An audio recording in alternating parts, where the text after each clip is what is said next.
Hello everyone. So if you want to enter and exit Fastboot mode on your Xiaomi Redmi Note 13, first of all, we need to understand what Fastboot mode is. So this mode allows you to update and restore files directly on your Android device. Fastboot is an alternative to recovery mode and lets you install updates and modify data directly from the phone's memory. So to access it, first of all, locate your power button and your volume down button. These are two buttons which we would need today. So first of all, hold your power off button.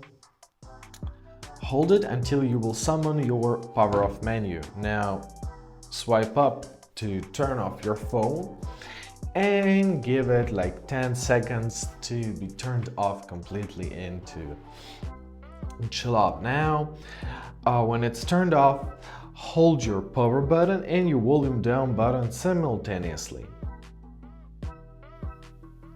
And that's it. Now we've entered our Fastboot mode. So if you wanna exit from your Fastboot mode, you are to press and hold the power button once again for 7 seconds. So hold it and your phone gonna be rebooted into the normal mode. If it doesn't restart automatically, simply turn it back on by holding the power button again.